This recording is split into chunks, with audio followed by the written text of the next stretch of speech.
Hey there, I'm Mr. Bobo. You know, it's been over 50 years since a human being actually left our backyard. Since the last of the Apollo guys packed up and headed home, we've mostly just watched the moon from a distance. For half a century, it's been sitting there. Cold, quiet, and waiting. But the wait is finally over. We're getting ready for something big. We're sending people further into the black than we have in generations, pushing past the horizon and stepping back into the glow of discovery.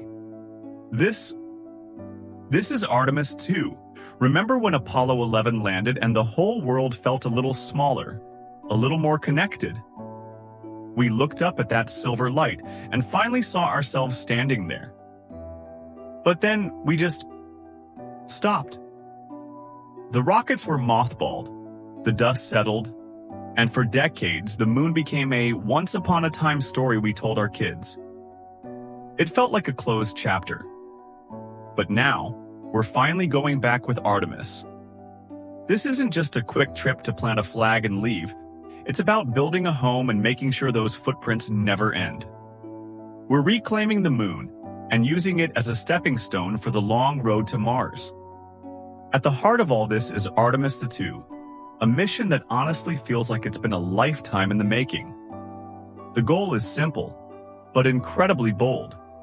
Send a crew around the moon and bring them home safe. It's the first time since 1972 that we're actually putting people on a ship and heading out past Earth's backyard. For the first time in over 50 years, human eyes won't be looking at photos or satellite feeds. They'll be looking directly at the far side of the lunar horizon in person. But here's the thing. Even though Artemis II is going all the way to the moon, the crew won't actually be stepping onto the surface. I know, it sounds like going all the way to the beach and not touching the water. But this mission isn't about the landing, it's about the proof. It's the ultimate stress test for everything we've built. The spacecraft, the life support, the navigation, and the crew's ability to actually thrive in deep space. Think of it as the most high-stakes test flight in history. NASA has to be 100% certain that Orion can carry us to the moon and, more importantly, bring everyone back home in one piece. Only once we've nailed this part will we take the next big leap. Artemis III, which is currently eyeing 2027, is the mission that'll actually put boots back on the ground. So, Artemis II isn't a step backward. It's the vital bridge that makes everything else possible. To pull this off, NASA had to combine raw brute force with some incredible human ingenuity. It starts with the Space Launch System, a massive tower of fire and the most powerful rocket ever built, designed specifically to break Earth's hold. Then there's Orion. This isn't your average spacecraft. It's built for the rugged deep space we haven't visited in decades. Inside, Orion is a survival machine.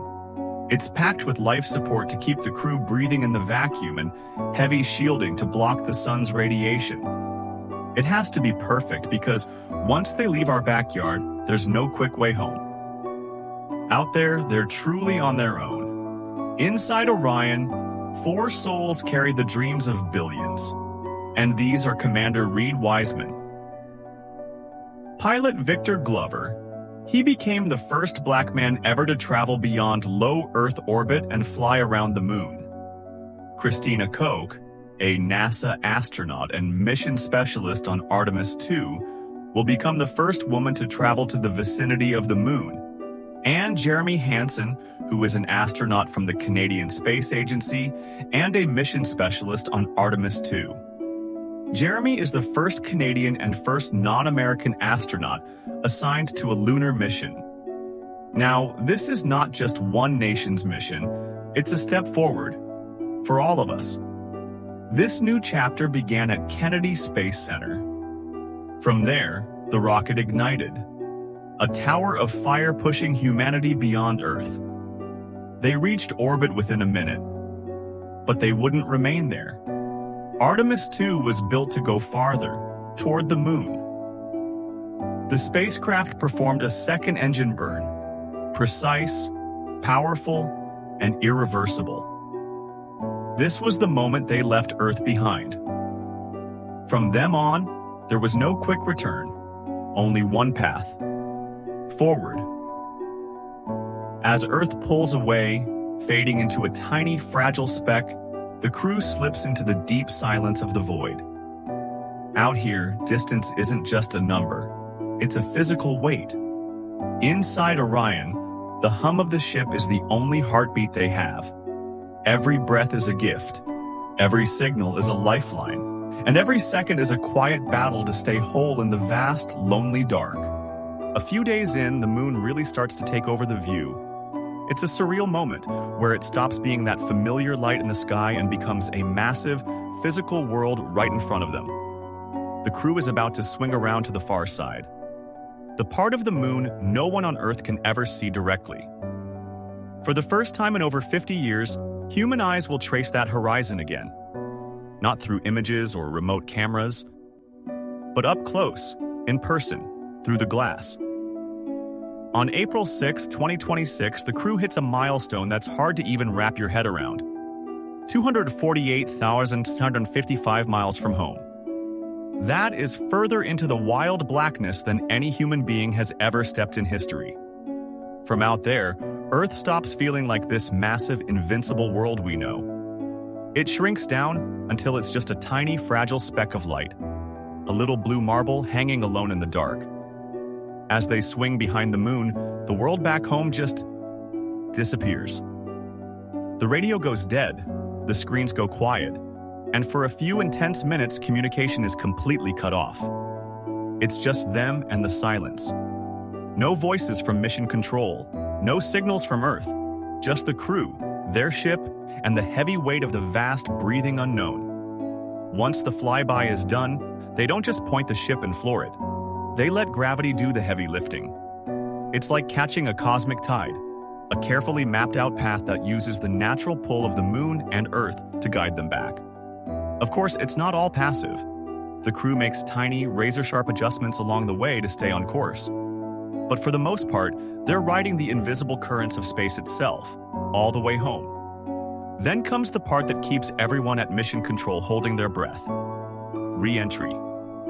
The capsule hits the Earth's atmosphere at a staggering 25,000 miles per hour. At those speeds, the air itself turns into a wall of fire, with temperatures outside the hull climbing to levels that are hard to even imagine. For a few heart-pounding moments, the heat is so intense it actually blocks out all radio signals. Total silence. And then, just when the tension is at its peak, the parachutes finally bloom against the sky. The capsule finally hits the water with a splashdown in the ocean. Just like that, the journey is over. After days spent out in the deep, quiet dark, the crew is finally home. From the launch pad on Earth to the far side of the moon and back across the void, the circle is finally closed. The mission is finished, but the path they've blazed is just getting started. Artemis II isn't the finish line. It's really just the opening chapter. This mission is the proof we needed. It shows the world that we haven't lost our way and that we absolutely can go back. But the big difference this time, we aren't just visiting, we're laying the groundwork to stay for good. The moon is becoming more than a destination. It's becoming our new front porch. For decades, the moon felt like a distant memory, a place we visited once and then left behind. But that's all changing now. We're heading back, and this time, it's about more than just looking around or planting a flag. We're going back to build a future out there among the stars.